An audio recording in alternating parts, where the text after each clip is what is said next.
My sister unwrapped a brand new $130,000 Range Rover with a silver bow, while I held a $3 keychain in silence. My mom just smiled and said, "Be humble. Fair is fair," like I was supposed to accept it. I didn't argue, I didn't react. I just quietly walked away. At 3 a.m., I dropped that gift on the table and left without a word. By morning, my mom was losing her mind because something I took with me mattered far more than any car. You should be grateful for what you have, Ariel. Fair is fair. Those words did not just hang in the air, they struck me with the force of a physical blow, leaving me breathless in my mother's pristine living room. I stood there, paralyzed, clutching a cheap keychain shaped like a generic heart. In the soft, festive glow of the Christmas tree lights, the price tag was impossible to miss, dangling from the thin metal ring like a badge of my insignificance. $2.99. Through the window, the contrast was agonizingly sharp. Outside in the driveway, my younger sister, Vivian, was squealing with a high-pitched delight that pierced the glass, her perfectly manicured fingers dancing across the hood of a brand-new Range Rover. A massive silver bow sat atop the car, a decoration that likely cost more than the pathetic token I held in my hand. My name is Ariel. I am 28 years old, and for the last 6 years, I have poured my soul into my career as a senior accountant at a manufacturing firm in Denver. I built my life from nothing, paying every bill, securing my own condo, and never once reaching out to my parents for a single cent since the day I threw my cap at graduation. I had this naive, desperate hope that my independence would eventually buy me the one thing I couldn't provide for myself: respect. I thought that by proving I didn't need them, I would finally show them I was worthy of being seen. I was devastatingly, painfully wrong. Proving myself didn't make me an equal. It just made me convenient to ignore. Christmas morning at my mother Patricia's house had always been a minefield of unspoken tensions and subtle slights, but this year, the atmosphere was different. There was a biting sharpness in the air, a coldness that had been radiating from my mother since I walked through the door the night before. My father, Gregory, was in his usual state of emotional hibernation, buried in his leather recliner and nursing a glass of bourbon as if it were a shield against the room's energy. He wouldn't even look at me. My mother, meanwhile, flitted around like a nervous bird, adjusting the gifts under the tree with an intensity that signaled a secret she was bursting to reveal. Vivian, as was her tradition, arrived last. She breezed in wearing designer labels and sporting freshly highlighted hair that probably cost a month's worth of my groceries. At 25, Vivian had mastered the art of being a professional daughter. She had never held a job for longer than 90 days, never worried about a utility bill, and never wondered where her next meal was coming from. My parents bankrolled her entire existence, from her trendy apartment to her endless shopping sprees and spa days. The justification was a revolving door of excuses. Vivian was sensitive. Vivian was finding her path. Vivian just needed a little more support than everyone else. I watched with a tightening knot in my stomach as the gifts were distributed. Vivian's corner of the room quickly turned into a mountain of luxury. Designer handbags, shimmering jewelry, the latest tech gadgets, and stacks of gift cards. My pile remained a lonely, pathetic molehill. And then came the moment that would fundamentally shatter my relationship with my family. My mother stood up with a dramatic flourish, her eyes sparkling with a cruel excitement. She looked at Vivian and cooed, "Sweetie, there is one more surprise for you, but you have to come outside to see it." We all filed out into the biting December air, and there it sat, a monument to favoritism. The black Range Rover gleamed under the weak winter sun, its luxury trimmings mocking the years I spent driving a beat-up sedan to 2 jobs. Vivian's scream was so loud I'm sure the neighbors blocks away felt the vibration. She threw herself into my mother's arms, sobbing with a theatrical joy, while my father stood on the sidelines with a benign, empty smile, as if this level of disparity was perfectly normal. I remained frozen on the porch, the $2.99 keychain biting into my palm.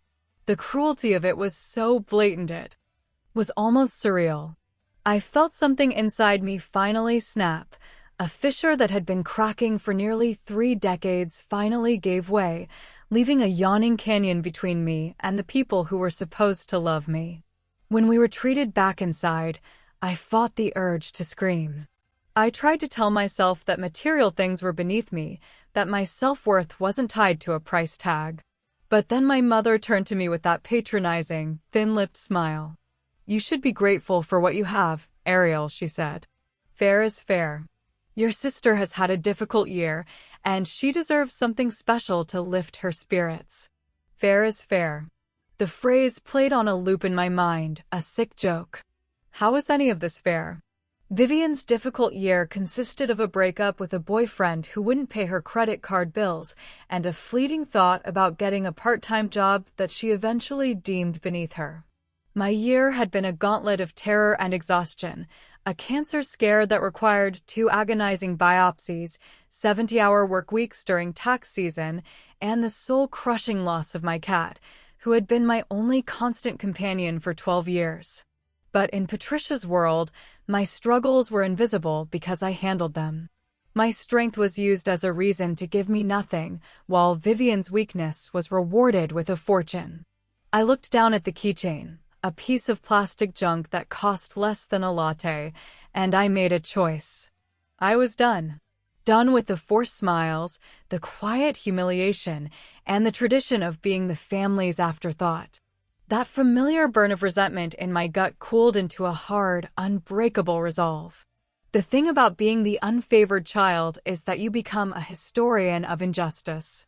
You don't want to keep score, but your brain does it automatically to survive. I remembered being 12, watching 9-year-old Vivian open a new bike, roller skates, and a TV for her room, while I was handed a single book from a bargain bin with a cracked spine. My mother told me then that Vivian needed encouragement because she struggled in school, ignoring that I was the one bringing home straight A's. I remembered my 16th birthday being skipped because Vivian had a dance recital that required their full attention.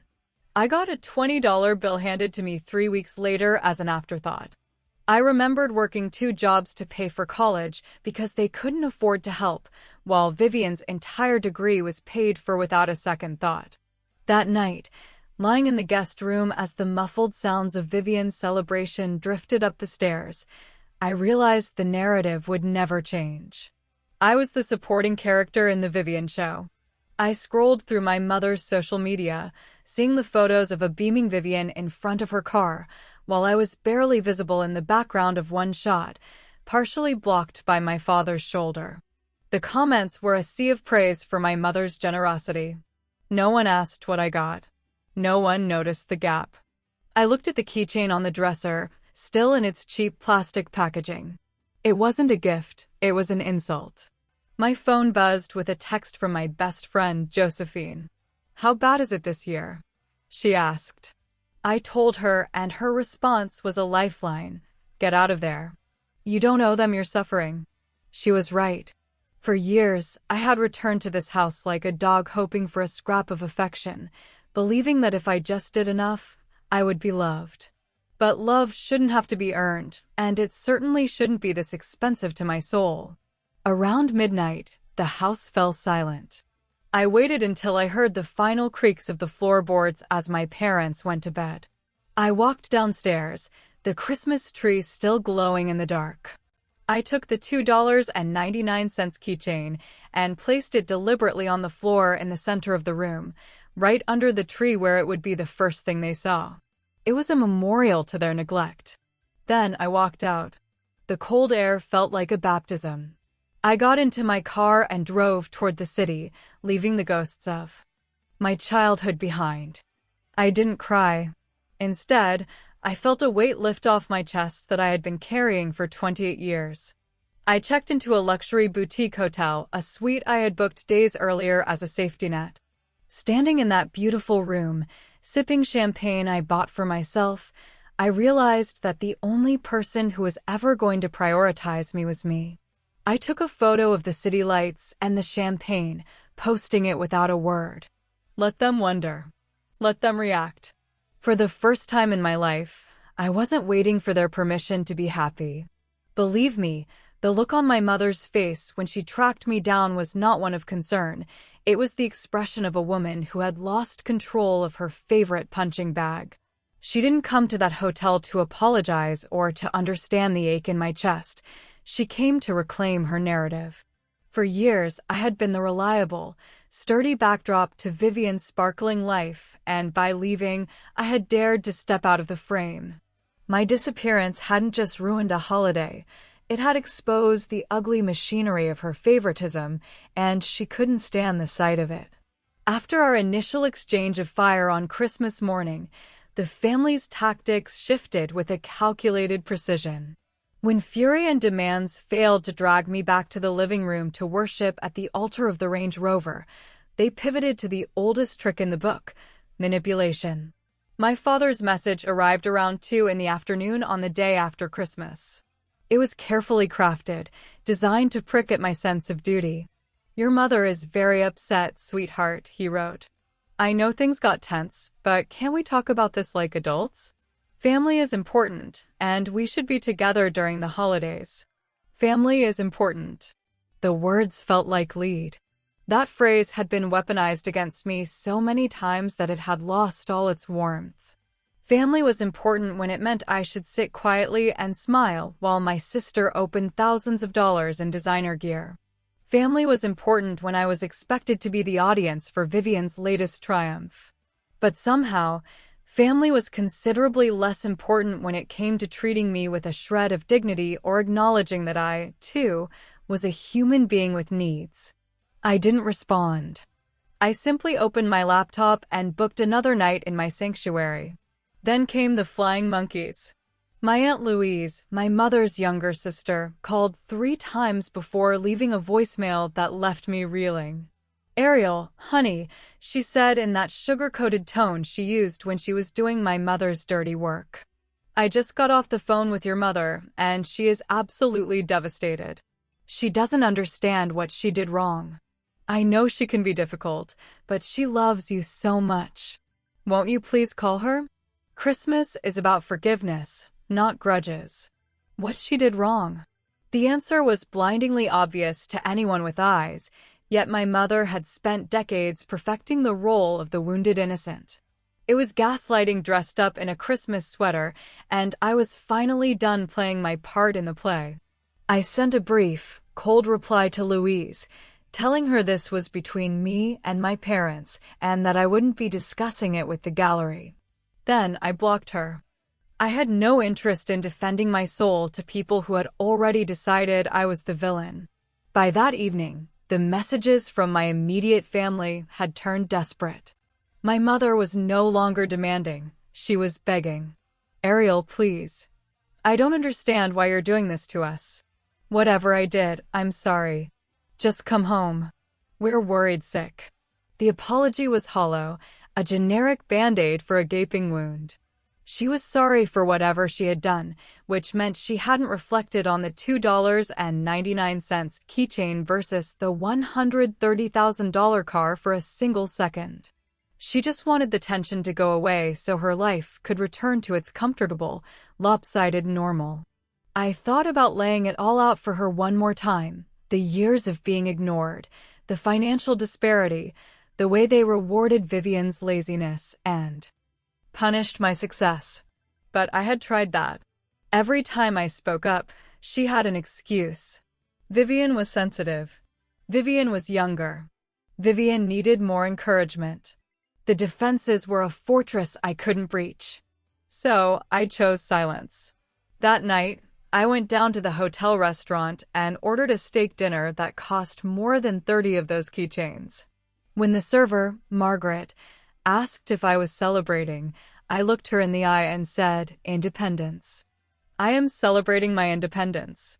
I posted another photo of my dinner, the city lights reflecting in my wine glass. No caption. I knew they were watching. I knew they were stewing in the silence I had created. Meanwhile, Vivian's social media was a fevered dream of hashtags. Hashtag blessed, hashtag grateful, hashtag best Christmas ever. She was parading her new car, oblivious to the fact that her luxury came at the cost of her sister's presence. I closed the app. Comparison is a thief, and I wasn't going to let her manufactured joy steal the peace I had just bought for myself. The knock on my door came at 11 a.m. on the second day. I opened it to find my mother standing there, her face a mask of indignation. "How did you find me?" I asked, my voice flat. She pushed past me, complaining about how my social media posts made it easy to track down the hotel. She looked at my rumpled bed and the empty champagne bottle with pure disdain. "So this is where you've been hiding," she snapped. "Spending money while your family worries." "I'm not the one who spent 6 figures on a car for one child while giving the other a gas station trinket," I replied, refusing to flinch. "My little getaway is a drop in the bucket compared to what Vivian got." Her face flushed. "That car was special," she cried. "Your sister has been through so much. Why must you make everything about yourself?" "And the keychain?" I asked. "Was that also special? Was there a deep, thoughtful reason I got something that cost less than a cup of coffee?" She waved her hand dismissively, telling me I was too focused on material things and that it was unbecoming. The hypocrisy was breathtaking. Material things mattered for Vivian, but for me, I was supposed to survive on the spirit of the holiday and a $2.99 plastic heart. I asked her to explain the logic, to tell me why one daughter deserved hundreds of thousands in support while the other got lectures on humility. She sputtered, finally landing on the old reliable, "Your sister needs more support. She struggles with things that come easy to you. You're strong, Ariel. You don't need what she needs. What I need is to be seen." I finally let my voice rise, though I kept my feet planted. "I need to not be an afterthought. I need to not be invisible every time I walk into your house." Tears welled in her eyes, the ultimate manipulation. She started talking about how they missed me and how Vivian was upset I left without saying goodbye. She wanted to put this unpleasantness behind us. I told her no. I told her I was done making myself small to fit into a family that never made room for me. She looked at me like I had grown a second head, unable to comprehend a world where I didn't just take the hits and come back for more. "If you walk away," she warned, "don't expect us to welcome you back." "I stopped expecting anything from you a long time ago, Mother," I said. "That's why I'm here." After she left, the silence was beautiful. The week between Christmas and New Year's became a sanctuary. Josephine visited, and we ate Thai food on the bed, laughing about the absurdity of it all. "You've been pouring water into a bucket with no bottom," she told me. "No wonder you're exhausted." By New Year's Eve, the messages from my family had slowed to a trickle. My mother sent a final guilt trip, but my father sent something different, a tentative text admitting he hadn't handled things well and asking to talk, just the two of us, someday. I didn't rush to reply. A single text couldn't undo decades of him standing by while I was sidelined. I rang in the new year at a party with people who liked me for who I was, not for what I could do for them. At midnight, my phone buzzed with one last text from Vivian. "Mom says you're missing family dinner tomorrow. Are you really not coming?" I typed back a single word, "Yes." Then I turned off the phone and stepped back into the light of my own life. The truth was finally out, and for the first time, I wasn't the one carrying the burden of the lie. The truth has a way of rising to the surface, no matter how much dirt you pile on top of it. My mother's version of reality, a story where I was the erratic, ungrateful daughter, began to crumble the moment I stopped providing the labor that kept her world spinning. Those who didn't know me well enough to see through her lies weren't people I needed in my life anyway. As spring arrived, bringing a sense of renewal to the Denver air, I realized I had finally escaped her orbit. I declined the guilt-laden invitations and ignored the manipulative phone calls, choosing instead to pursue the peace I had always deserved but never allowed myself to have. Without the exhausting emotional labor of managing my family's drama, my career reached new heights. In March, I received a promotion and a significant raise. I found myself eyeing leadership positions I once thought were out of my league, simply because I finally had the mental energy to believe in my own worth. I also started therapy, which was a revelation. My therapist helped me dismantle the conditioning of my childhood, the belief that I had to make myself small or be useful to others just to earn a place at the table. In April, my father reached out again. We met for coffee at a neutral spot, and for the first time in my life, he looked at me without my mother's shadow looming over him. I let her run the show for our entire marriage, he admitted, his eyes fixed on his cup. I told myself keeping the peace was more important than fairness. I was wrong, and I'm sorry. It wasn't a magic fix for decades of neglect, but it was an honest start. We began the slow work of building a relationship based on truth rather than convenience. Meanwhile, the irony of my mother's situation was becoming the talk of the extended family. Without me there to handle the crises and play the responsible one, she was forced to see Vivian clearly for the first time. The golden child was struggling. Vivian had no idea how to budget or compromise, and the luxury Range Rover sat gathering dust in her parking lot because she couldn't afford the insurance without a handout. Patricia was finally facing the consequences of her own parenting. The daughter she invested everything in was helpless, while the daughter she neglected was thriving. My mother grew bitter and isolated as friends grew tired of her victimhood. Eventually, Vivian and I had a long, difficult talk. She apologized with a sincerity I didn't think she possessed, acknowledging that she had blissfully ignored the disparity because it benefited her. I accepted her apology, but we both knew our sisterhood would always be a little more cautious, a little more fragile than it should have been. On the first anniversary of the night I walked out, I didn't feel sad. I bought myself a beautiful piece of jewelry I had admired for years, a gift to myself that didn't come with strings or price tags left on for spite. I wore it to dinner with Josephine, celebrating the life I had built since leaving that $2.99 keychain on the floor. I learned that you cannot pour from an empty cup, and you certainly cannot save people who refuse to see your value. As I raised my glass to the new year, I knew the best revenge wasn't a grand confrontation. The best revenge was simply living well, loving fully, and never again accepting less than I deserved.